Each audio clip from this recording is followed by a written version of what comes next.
Hi, welcome to Entertainment Weekly's Hot Summer Debut Authors Roundtable. I'm David Canfield, EW's book critic and associate editor, and today I'm joined by an insanely talented panel of authors. Linda Holmes, author of Evvie Drake Starts Over; Taffy Brodesser-Akner, author of Fleishman Is in Trouble; Lisa Taddeo, author of 3 Women; De'Shawn Charles Winslow, author of In West Mills; and Sarah M. Broom, author of The Yellow House. Thank you guys so much for being here. Let's talk a little bit about what these books are. How do you guys describe these books to friends and family? How do I get them to read them? I say, Mom. No. So Evvie Drake Starts Over is a book about a woman who's a young widow, and she has an apartment in the back of her house, which she rents out to a recently washed up professional baseball player. Yes. It's a little romantic. It's a little fun. Love it. I loved her book. I love her book too. We love each other. We're contractually decided to say that we'd love it. I did. I loved her book. Fleishman Is in Trouble is a novel about a man who is recently divorced, who starts dating now for the first time through apps, and whose ex-wife, drops his kids off for his weekend and then disappears. My book, 3 Women, is about 3 women. Their sexual desires and lives. One is a housewife in rural Indiana. One is a restaurateur in the Northeast whose husband likes to watch her have sex with other men and women. And the last is a young woman in Fargo, North Dakota, who allegedly had a relationship with her teacher when she was underage. It's a good book. Thank you. In West Mills is about a woman named Knott who refuses to live her life based on societal norms. She has some addictions, and she likes to read a lot, and she has a well-meaning meddling neighbor who just wants to fix her. And so we watch these 2 people grow and deal. The Yellow House is about my growing up in New Orleans beyond the tourist map. I have 11 brothers and sisters, so it's about this house that we grew up in that my mother bought when she was 19 years old with her life savings. So it tells the story of that house, what happened to the house, and our lives now. I just got chills. Yeah. What was your path to writing this book? How was it hard to get it published? How long do you think you had this book in you? How long did it take you to actually write it? In West Mills is a story that I think has been with me probably since I've been a teenager. But I didn't even know I was interested in writing until I was nearly 30. The questions that I try to answer in the book through fiction are questions about people I knew when I was a child that I didn't get to know a lot about, you know, and dynamics that I didn't understand. And I kind of answered them. I made up the answers because I could not access the real answers. Yeah. An editor actually asked me if I wanted to write a book, and he sent me a bunch of books, Joan Didion and Janet Malcolm, and one of them was Thy Neighbor's Wife by Gay Talese. So I read that, and I was like, this is very male. So I started talking to men and women and all kinds of people, but it kind of became about female desire because I felt like, I wanted to read about it. So. You do write in the book, as I began to write this book, I thought I'd be drawn to the stories of men. And I think for everybody here, one of the reasons you're here is there's a freshness to your books in the way you're taking stories we might think we know or places we don't know and illuminating them. For you, can you talk a little bit about how that evolved for you, how you went in thinking that and found a different story? Well, I had been writing for Esquire a lot, and I was sort of very in tune with this male audience, and I also just, I just felt like it was the opposite gender from mine, and I was intrigued by it, and yeah, but then I started talking to a lot of men, and I don't know, the stories just kind of sort of started to feel, there was a lot of ego involved, not in all the men, but in a lot of it, and it just kind of, whereas the women felt like a lot more complex and interesting. Taffy, what about you? What was the road to becoming a published author for you? Well, I was a magazine writer too. I was a GQ writer, and when I turned 40, a lot of my friends started telling me that they were getting divorced. Yeah. And I wanted to do that story for GQ. I wanted to do the story of a divorce, especially now, the way people who were my age, when they were dating in the first place, it was this horrifying scenario where you show up somewhere and hope somebody likes you. Whereas now it is staying home and hoping that somebody likes you, which is equally horrifying. But one day after one of my friends was showing me his phone and all of the new activity on it, I called up my GQ editor and I asked him if I could write this story. And he said, it's just not the kind of thing we do anymore. And so I think I hung up and I pulled over into a pan quotidian and I wrote the first 10 pages of it as a novel. And that was in late 2016, and I finished it pretty quickly. It was the same way, where I thought I was interested in the story of a male divorce, but in the end I was interested in everyone's points of view. But also it started, when I was 6 years old and my parents got divorced, and I became someone who was obsessed with divorce. When Lisa was talking about her book, about the difference between kind of the way that men think and talk about desire and the way that women do, in Taffy's book, one of the things that I really love about Taffy's book is that there are moments where it seems to be going in a direction of kind of being a book about like the American literary man. And then it has this wonderful, to me, kind of turn in its approach. There's a commonality. Right. I did not, what you guys are talking about a little bit in terms of whose POV people are interested in. Yes. Nice. For you, in writing a story about a widow, were there certain tropes or tendencies that you've noticed that you wanted to avoid? Yeah, absolutely. I mean, I originally had these stories in my head as kind of separate things.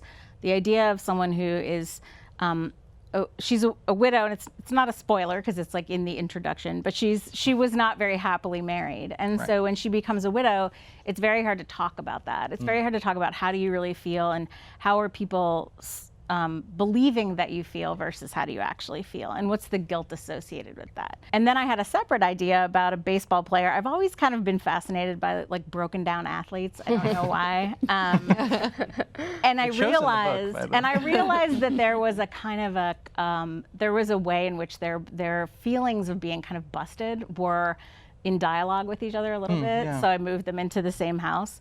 I mean, I started writing pieces of it. I think I found a stub of a piece of it as early as 2004, but I started to sit down and write it in actually National Novel Writing Month in 2012. And I wrote on it for 6 days, and then my apartment flooded. And 4 years later, I picked it up again in earnest. I don't know if you know this, but it was kind of like the fall of 2016 was kind of like heavy. And, I heard about that. I needed kind of some place to put some mental energy. And so I started working on it again, and it got finished in the spring of 2017. Wait, are you saying that they were supposed to be two separate novels? That's amazing. Yes. I love finding things like that out. They were supposed to be two separate novels. Wow. And I couldn't get anywhere with either one of them. The post-2016 reality, I think, it speaks to a larger question about book culture right now and what role books do play and should play today. And you're all entering the literary landscape. What feelings do you have on that? A thing that we forget very often right now is that this has always happened, that there have always been distractions. The thing that I think is more crucial to the question than the political landscape is technology and phones, like the amount that we're able to read and the amount that we are able to absorb right now. That, I think, is the thing that has made it hard. And that in my writing, in my magazine writing, but also in this novel, you have to work very hard to keep people's attention now. And you just have to be like dancing in every sentence, or else people are going to put it down because there's just too much to read. And that to me is like terrifying.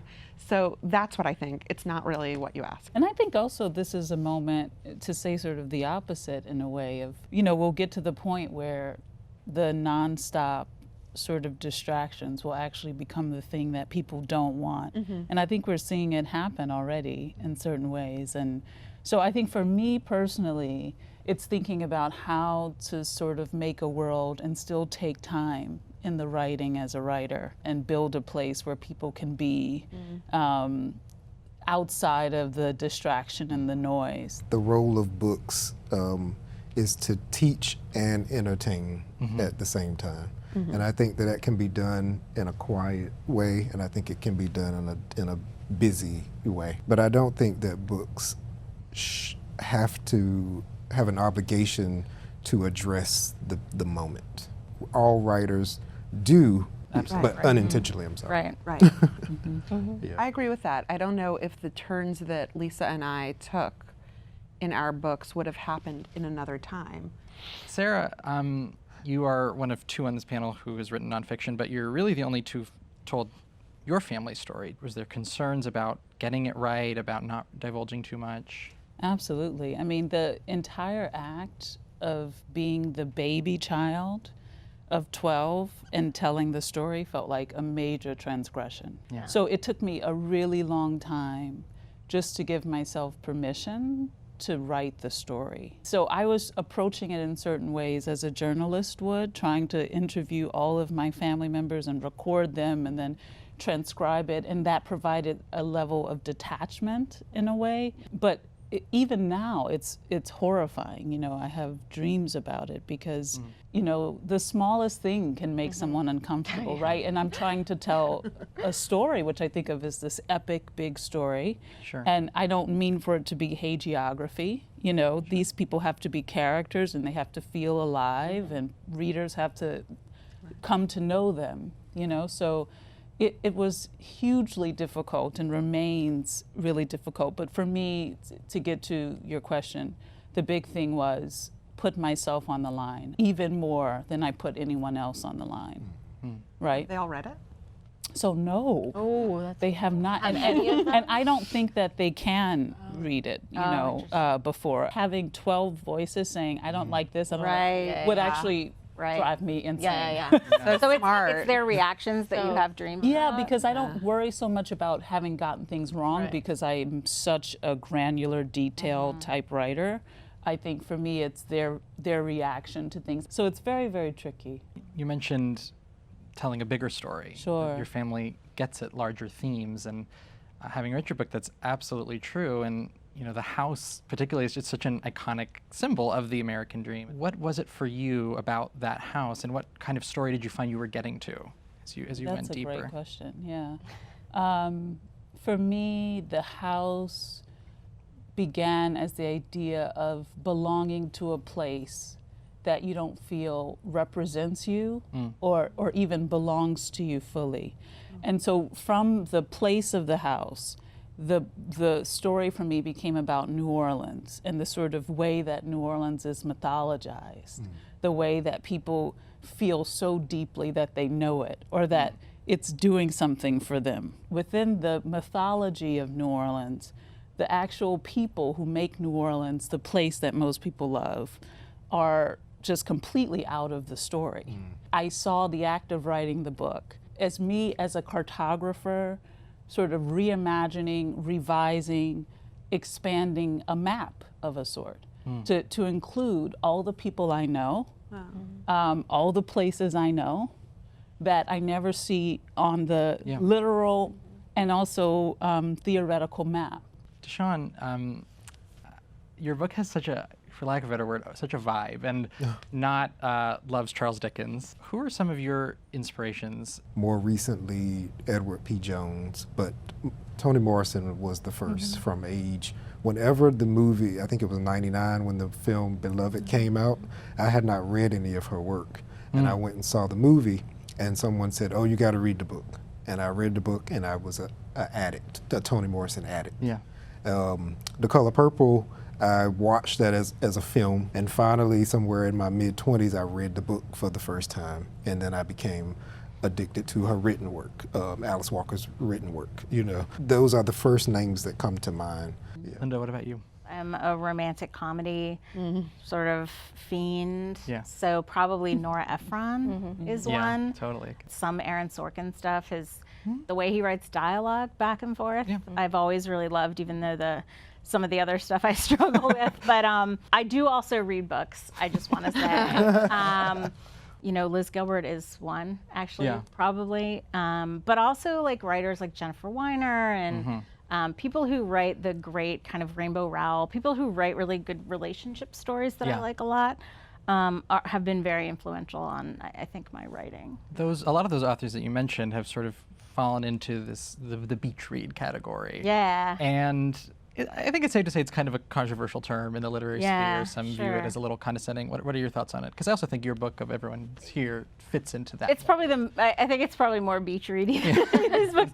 But honestly, here's the thing that's funny about that. Like, people are going to read all these books at the beach. People read when they have time to read. And they're going to take their precious time when they are away from work and whatever, and they're going to sit and quietly say, yes, tell me this story that you made up. And I would never be ungrateful for that or have any sort of problem with it. There are times when those kinds of terms, whether it's that or chick lit or whatever you want to say, are used in ways that are diminishing. But for me personally, I'm extremely lucky to have written this book and published it. Read it at the beach, read it in book club, read it in the tub. Yeah. Somebody told me she read it in the tub, and like the galley of the book, she read in the tub, and it made me so happy. Like, that's a beautiful thought to me. What about the rest of you? I mean, we have a nice mix here, I think, of types of books. Are you worried about being sort of slotted into a category? I mean, I always am. Like, I'm a woman. My name is Taffy. Like, that ship sailed long ago. But when people ask me, I never understood beach read. I understand when it's used aggressively. My tastes don't change at the beach. I kind of believe everyone, we never talk about the fact that everyone reads on the toilet. Like, we don't talk about that. Like, I don't really, like Linda, I don't care. Yeah. Just please read it. But mostly right now it's being used to put my book on lists. And please call it what you want. Right. And I think sometimes it means like slightly more diverting, in the sense that I do think my book is probably more diverting than Lisa's book, for example. Just in terms of terms of being like, I want to kind of just get away from anything that makes me worry about the world or anything like that. But that's your nonfiction. Exactly. And what I'm saying is, like, when your book is seriously engaging these really complicated things that exist in the real world, I can understand people thinking that there's some valuable distinction between those things, but people are also going to read that book at the beach. I would read it on the beach to distract me from the beach, because I don't like the beach, but I love your book. Beach reads from people who hate the beach. I'm telling you how to read beach read. I don't like the beach either. I burn like a lobster. Lisa, you were called out a few times there. Without putting you on a pedestal too much, how do you want to stand out as an author? What do you hope people take away from your book? The first person I profiled was the woman in Indiana who was in a passionless marriage and was having this all-consuming affair with her high school lover. I spoke to a friend back in New York, and I was telling her a little bit about the woman, and she was like, God, that's pathetic. And I was like, why is it pathetic? You did the same thing with a broker. What I hope, my sort of biggest hope for the book, and humanity in general, not to put my book on the same level as humanity, but is that, we always like condemn other people, and when we're like picking out paint swatches, we like look at a friend who's like, strung up on some person, and we're like, oh, why are you doing that? Just don't call him. And I just think we should be less judgmental. And so that's my hope for the book. I think that nowadays it is easy for people to sort of point to a book about women and say, this book comments on the Me Too movement in X, Y, and Z ways. Yeah. However, I do think... How does it comment on Me Too? I do think that... That said. Your book speaks to the post-Me Too movement in a really interesting and important way. How do you view this book in conversation with that? I think there's a couple of different things for Maggie's story, and Maggie's the young woman who had the alleged relationship with her teacher. I think that if that had happened, if the trial had happened post Me Too, I think it would have gone a different way. For Lena, the woman in Indiana, I think that I felt like her desire kind of existed on its own plane. And desire also is not part of Me Too. What women want to not be, sexually molested, but they also, that doesn't take into account what they do want. So that's what, so I guess it sort of, I think sometimes it exists on its own plane of desire, and I think sometimes it, interfaces with Me Too, but most of the book was sort of done before Me Too. So. Yeah. De'Shawn, you appeared on sort of a New York Times feature heralding great new male black authors, and sort of the piece argued that we are entering a new era and an exciting era to hear those voices. What did it feel like to be a part of that, and how do you see yourself as a part of that trend, and do you view that as something we're seeing? It was a wonderful experience to be in the presence of a group of black men who were doing great things. As Ayanna Mathis's essay pointed out, there was a contrast between the killing of black men, and it kind of posed the question of how is it that these men are, able to do things. So it was a good feeling that someone wanted to showcase that there is a difference. It's very unfortunate that we get separated, we get weeded out or however, but it was a great moment. And it didn't have anything to do with sports or rap, some of the things that we tend to be associated with, so it was exciting. I can only hope that men of color in general writers will be able to have a voice and have that voice heard. Your story it's historical, and you span several decades. What kind of research did you do, and what did you learn about those time periods? I did a lot of research that I ended up not using because I decided to fictionalize the town. In terms of cultural events and stuff, just a lot of Googling. What big events were going on in 1941 and 42 and so on and so forth. I asked my mother as many questions as I could come up with, and sometimes she had an answer and sometimes she didn't, and that's when I made it up. The dialogue's so specific too. Yeah. The dialect was easy because I grew up hearing that sort of speech. I didn't go to daycares. The daycare was the old lady across the road, or the old lady who may have even babysat your mother, And so these people now, one of them just passed away maybe 5 years ago, and she was 97, 98 years old. That's the way she spoke to me. And until I went to school, I spoke that way too. So the dialect came easy. Sarah, what about you? You kind of opened the book by talking about, you had all these histories, all these books, and they didn't really talk about New Orleans East very much. Obviously you're from there, but did you find it hard to learn about it beyond your own experience? Yes, really hard. I remember being in a bookstore in the French Quarter, and a man said, New Orleans East is too young for history. And I was sort of befuddled by that for weeks after. I was like, what thing is too young for history? It's an oxymoron, Right. And so just finding people who wanted to talk about the history of this place. And there's a moment in the book where I'm trying to get the city council guy to sit down for an interview, and the next time I see him, he's sort of being arrested for money laundering charges. And so there was no one paying attention to New Orleans East, and it never appeared in any of the narratives. And people were literally boiling their water, and coyotes were running according to stories. And I'm always drawn to places like that no one is paying attention to, that are sort of completely off the map. And I don't think of those people as voiceless at all whatsoever. Sure. I think of sort of centering their voices as they exist in my world every single day, Yeah. So. It's a beautiful note to shift into our lightning round. Let's go from Linda through. Last great book you read? I just read Say Nothing, which is a... Oh my God, I love that book. I loved that book. It is a book about the Troubles in Northern Ireland. It's a fantastic book. It's nonfiction. But it feels like really well-written fiction in many places. I would compare it to Lisa's. Yeah. I think it's really, and it's so funny because, I know it's supposed to be the lightning round, but God, I need time to go on. You can all think about your answer. It's so funny listening to all these stories, because all of these stories of how people write books, no matter what kind of book it is, resonate with me in some way or another. And it's funny because when I was trying to talk about beach reads versus whatever. I'm like, why am I trying to explain that, like, well, this book is diverting and maybe Lisa's is less divert? Like, they're all books, and everybody writes it thinking, I have something that I want to talk about and that I want to say and that I hope other people will be willing to listen to.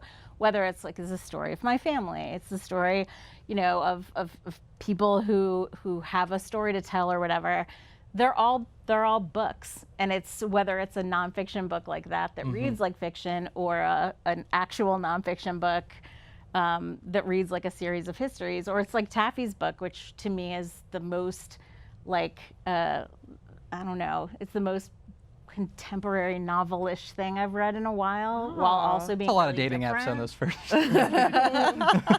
Anyway, my point is, Say Nothing is a really good book, and everyone should read it. All right, lightning round attack. Oh my gosh, thank you. I recently reread The Human Stain by Philip Roth, and I am never not in awe of his sentences and of the build-up and the disgust and the it's kind of where I was going with This Has Happened Before. I was reading about the crisis of political correctness in the 90s. America is over. Yeah. And it helps to read things like that at different times to remember, you know, just in case anybody is suffering from a current political moment. Yeah. But that book, like many of his books, but especially ones in that trilogy, just it's like you start reading a sentence and you come out at the end and you can't believe what just happened to you. And that was always a good goal to me in writing. Like, what if you could just surf an entire book in one like crazed breath? That is like a thing that you should be able to do. That's Human Stain is my favorite, Philip Roth. So It's good. fantastic. More than American Pastoral? Yeah, definitely, 100%. I agree. Well, it's two, because I like to read. I can't read one book at a time. I'm just like, and I wouldn't call it ADD. It's just me. I was rereading James Salter's Last Night, which is, I don't really love his novels, but his short stories I think are among the best. And Carolina Setterwall, who just wrote Let's Hope for the Best. I don't think it's out yet, but it's also about a young widow. So those two, yeah. The last book I completed that I loved was Rumaan, and I'm sorry if I'm mispronouncing his last name, Rumaan Alam. I think I love That Kind of Mother. Yeah, beautiful novel. Yeah, I love that. And right now I'm reading Mrs. Bridge for the first time, and I'm in love. So I just finished Mike Ondaatje's Coming Through Slaughter, which is such a mood and lyrical and so spare and so big at the same time. So it's my 5th or 6th reading, and I always love it. Wow. Second round, quicker this time. Promise. We'll try. We'll try. What book shaped you as a reader, as a kid? Are You There, God? It's Me, Margaret, by Judy Blume. The Pistachio Prescription by Paula Danziger. Nice.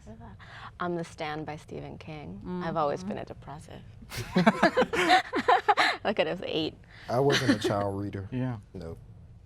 Aesop's Fables. Oh, Oh, wow. Well, that's all the time we have. Thank you all so much for being here. That's all the time I have, David. Thanks so much for being here, guys.